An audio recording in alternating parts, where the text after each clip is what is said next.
ये है रिवेंज सीकर का episode 331। Now let's begin. Episode sheet में देखते हैं मिंग उस गोल्डन टोकन को बाहर निकालता है और उसे चीरी को दिखाते हुए कहता है, देखो मेरे पास में ये है, इसकी मदद से मैं गोल्डन गार्ड्स को ज्वाइन करने के लिए जा रहा हूँ। पहले मेरी एक ट्रेनिंग होगी, ट्रेनिंग खत्म होने के बाद में मैं गोल्डन गार्ड्स के साथ ज्वाइन हो जाऊंगा और जैसे ही मैं ज्वाइन हो जाऊंगा एम्पर भी मेरा कुछ नहीं बिगाड़ पाएगा। ये कहने का मिंग उस गोल्डन टोकन को एक्टिवेट करता है और फिर वहां से गायब हो जाता है। चीरू मुंह फैला लेती है और कहने लगती है, अगर तुम मेरा तरीका मानते तो ये सब कुछ बहुत ज्यादा आसानी से हो सकता था। इसके बाद में हम मिंग को देखते हैं। मिंग उस जगह पहुंच चुका है। मिंग के पीछे गोल्डन गार्ड्स का लीडर खड़ा हुआ है। वो मिंग से कहता है, ये एक काफी स्पेशल जगह है, एक तरह से तुम इसे ऐसा कह सकते हो, गोल्डन गार्ड बनने के लिए फर्स्ट ट्रेनिंग ग्राउंड और फर्स्ट टेस्ट दोनों यहीं पे होंगे।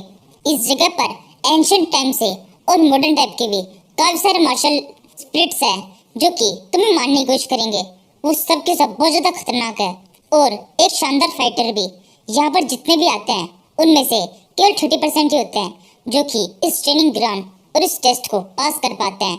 यानी कि इसका मतलब 70% लोग इसी ट्रेनिंग ग्राउंड के अंदर मारे जाते हैं। मुझे तुमसे थोड़ी बहुत उम्मीद है कि तुम यहाँ पे टिक पाओगे और हमारी मुलाकात दोबारा से हो पाएगी अगले ट्रेनिंग ग्राउंड में। यहाँ पे जो मार्शल स्पिरिट्स है वो सारी फिजिकल फॉर्म्स में है, इसलिए कोशिश करना तुम यहाँ पे सर्वाइव कर पाओ। यही कहते हुए वो गार्ड से लीडर वहाँ से गायब हो जाता है। उसके वहाँ से गायब होते हुए हू करते हुए एक ब्लैक रंग की स्पिरिट मिंग की तरफ आ जाती है। वो मिंग पे अटैक करने की कोशिश करती है।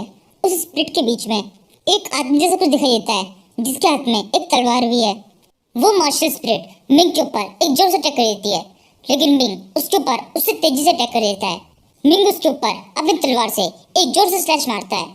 मिंग का केवल एक ही स्लैश उस मार्शल स्पिरिट को मारने के लिए काफी होता है। मिंग का ये स्लैश पड़ते ही कुछ ही सेकंड्स में वो मार्शल स्पिरिट वहां से गायब हो जाती है।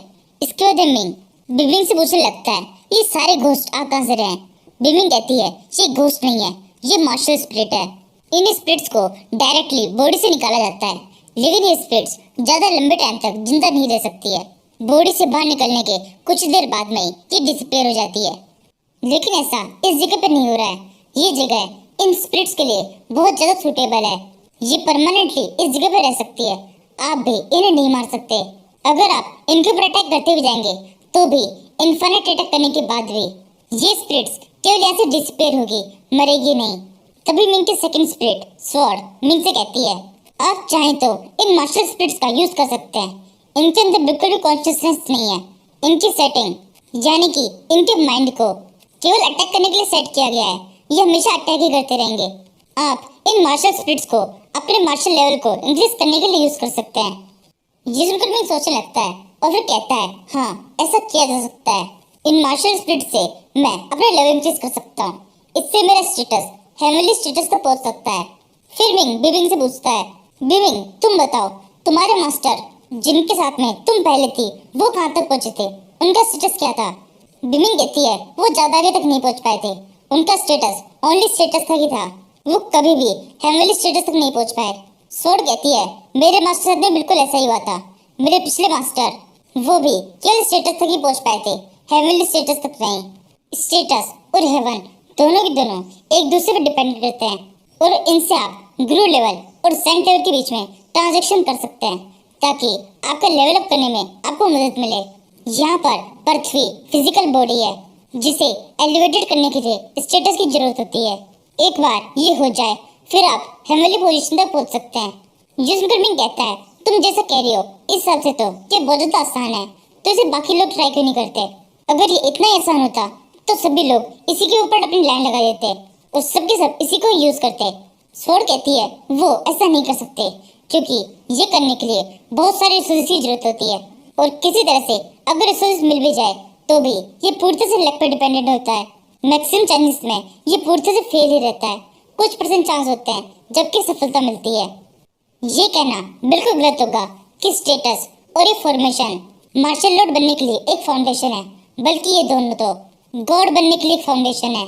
पूरी दुनिया जिन्हें गॉड मानती है वो भी इसी तरह से है। गॉड का मतलब यह है कि वो इस तरह के लोग हैं जो कि बाकियों से बिल्कुल अलग है। एक हायर लेवल ऑफ गॉड का होने का मतलब ये नहीं आपकी फिजिकल बॉडी बहुत ज्यादा ट्रांसफॉर्म हो, बल्कि फिजिकल बॉडी के साथ में सोल का ट्रांसफॉर्म होना भी बहुत ज्यादा जरूरी है। इसे आप इस तरह समझ सकते हैं, स्टेटस बॉडी को स्ट्रांग नहीं बनाता, ये बॉडी को ट्रांसफॉर्म करने में मदद करता है, जो कि एक नींव की तरह होती है ताकि आगे जाकर आप गॉड बन सके। मिंग कहता है, यानी कि तुम ये कह रही हो, अगर कोई स्टेटस को कंप्लीट करके हेवनली स्टेटस तक पहुंच जाता है तो वो गॉड बन जाता है, और स्टेटस और हेवनली स्टेटस के बीच का जो गैप है यही है एक अंतर जो कि गॉड और बाकियों को एक दूसरे से अलग करता है। और इसका मतलब तो ये भी बनता है जितने भी गॉड है वो सब के सब हेवनली स्टेटस तक पहुंच चुके हैं। विमिन कहती है, नहीं ऐसा नहीं है, बहुत सारे गॉड तो ऐसे भी है जो कि केवल स्टेटस तक ही पहुंच पाते हैं, वो भी हेवनली स्टेटस तक नहीं पहुंच पाते, क्योंकि हेवनली स्टेटस तक पहुंचना बहुत ज्यादा मुश्किल होता है। बोलती है, मास्टर अगर आप स्टेटस और हेवनली स्टेटस दोनों तक पहुंच जाते हैं तो इसका मतलब ये है आप न केवल गॉड के रास्ते पर है बल्कि गॉड बन चुके हैं। इसे कहते हैं रोड ऑफ इनविंसिबिलिटी। जिसमें विमिन कहता है, रोड ऑफ इनविंसिबिलिटी ये क्या होता है? तभी स्वॉर्ड एक स्क्रोल निकालती है और फिर कहती है, मास्टर अगर आप अपने स्टेटस को इंक्रीज करना चाहते हैं तो आपको सफिशिएंट अमाउंट ऑफ फेरामोडिल ओरा चाहिए, उसे आपको रिफाइन करना होगा, और इसके अलावा आपको 5 कलर डिवाइन लाइट की जरूरत है, वो भी 1 लाख। अगर आपको 5 कलर डिवाइन लाइट मिल जाती है तो उसके बाद में आप 5 सोर्स बॉडी टेक्निक को सीख पाओगे। ये सुनकर विंग उस स्क्रोल को ले लेता है और फिर कहता है, पेरामोडल ओरा को तो अभी साइड में रखते हैं, सबसे पहले 5 कलर डिवाइन लाइट इसको लाना मेरे लिए ज्यादा आसान होगा, मैं इसी को ले आता हूँ। इसके बाद मिंग मॉन्यूमेंट ऑफ मेरिट से 1 लाख 5 कलर डिवाइन लाइट मांग लेता है, जो कि मिंग को बहुत ज्यादा महंगी पड़ती है। मिंग का मुंह हो जाता है। मिंग कहने लगता है, ये तो बहुत ज्यादा एक्सपेंसिव है, एक डिवाइन लाइट के लिए मुझे 100 मिलियन वेलकरी कॉइन्स देने पड़ गए और मेरे को चाहिए थी 1 लाख डिवाइन लाइट, यानी इसका मतलब मेरे पास से 1 ट्रिलियन वेलकरी पॉइंट्स कट चुके हैं, यानी कि इसका मतलब मेरे पास से 10 ट्रिलियन वेलकरी पॉइंट कट चुके हैं। इसके बाद में मैं थोड़ा शांत होता है और सोचता है, अभी मुझे इस बारे में नहीं सोचना चाहिए, मुझे सोचना चाहिए अपने अपग्रेड के बारे में। मुझे जल्दी से इस 5 कलर लाइट का यूज करके खुद को अपग्रेड करना चाहिए। इसके बाद मिंग अपने अपग्रेड करने में लग जाता है।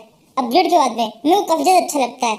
मिंग कहता है, मेरे को बहुत अच्छा लग रहा है, ऐसा लग रहा है मेरी बॉडी अंदर से लेकर बाहर तक पूरी तरह साफ हो चुकी है, मेरी बॉडी का हर एक पार्ट पूरी तरह से डिवाइन हो चुका है। इस टाइम पर मुझे बहुत ज्यादा कंफर्टेबल और रिलैक्स फील हो रहा है। तभी स्वॉर्ड मिंग से कहती है, मास्टर अभी भी यहाँ पर काफी सारी डिवाइन लाइट बची हुई है, आपको इसे पिरामिडल ओरा के बदले में एक्सचेंज कर लेना चाहिए। मिंग कहता है, लेकिन स्वॉर्ड पिरामिडल एरा बहुत ज्यादा प्रीशियस होता है, मुझे नहीं लगता इस डिवाइन लाइट के बदले में वो कुछ खास ज्यादा मिल पाएगा। ये कहते मिंग जितना भी होता है उतना एक्सचेंज कर लेता है। उस पिरामिडल ओरा के कारण मिंग की बॉडी बहुत जोर चमकने लगती है। स्वॉर्ड मिंग से कहती है, मास्टर बहुत अच्छे ये काम कर रहा है। तो मिंग अचानक से कुछ सोचने लगता है और उसे सोचते हुए थोड़ा परेशान हो जाता है। तभी बिबिंग मिंग से कहती है, मास्टर अभी कुछ भी सोचने का टाइम नहीं है, जल्दी से 5 सोर्स बॉडी ट्रेनिंग टेक्निक की प्रैक्टिस कर लीजिए। जिस बिबिंग वैसे करता है, मिंग बैठ जाता है, उस क्लो खोल लेता है और बैठे बैठे कुछ प्रैक्टिस करने लगता है। जिस टाइम पर मिंग कंटिन्यू कर रहा होता है उसी टाइम पर वहाँ सामने की तरफ बहुत सारी मार्शल स्पिरिट्स आ जाती है, जो कि मिंग पर अटैक करने के लिए बढ़ने लगती है। और यहीं पर इस सीरीज का ये एपिसोड खत्म होता है। नाउ